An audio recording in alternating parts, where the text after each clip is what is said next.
ఇంకా వంట అవ్వలేదండి అందనుకోండి, నేను పూజ చేస్తున్నాను ఇవాళ, మీరు ఎలాగో చేయరు, నేను చేసుకుంటూ ఉంటాను, అందుకని అన్నం వండలేదు ఇంకా అందనుకోండి. ఆయన ఏమి అన్న ఆయన పక్కింటికి వెళ్ళి భవతి భిక్షాందేహి, అన్నపూర్ణ భర్త పక్కింటికి వచ్చి భిక్ష అడుగుతున్నాడు. ఎవరికి సిగ్గుచేటు? ఏ ఇంట భర్త తినడానికి ఇల్లు విడిచిపెట్టి ఇంకొక చోట తినడానికి వెళ్ళాడో అది భార్యకి సిగ్గుచేటా కాదా? భార్య యొక్క ప్రధానమైనటువంటి ధర్మం ఏంటి అంటే భర్తకి వడ్డించుకోవడమే.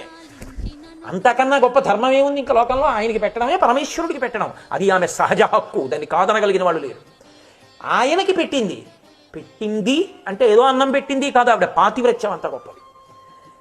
కాబట్టి ఆ తల్లి అన్నం పెట్టి ఉన్నది కాబట్టి లోపల ఉన్నది. ఇప్పటి వరకు పరదేవత ఎక్కడైనా కనపడింది అసలు శ్లోకంలో?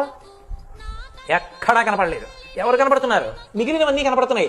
ఆవిడ ఎంత గొప్పదో వాళ్ళు విప్పని కవచం బట్టి తెలుస్తోంది, వాళ్ళు పరిగెత్తుకు రావడం బట్టి తెలుస్తోంది, శివుడు అన్నం తినేయడం బట్టి తెలుస్తోంది, చండీశ్వరుడికి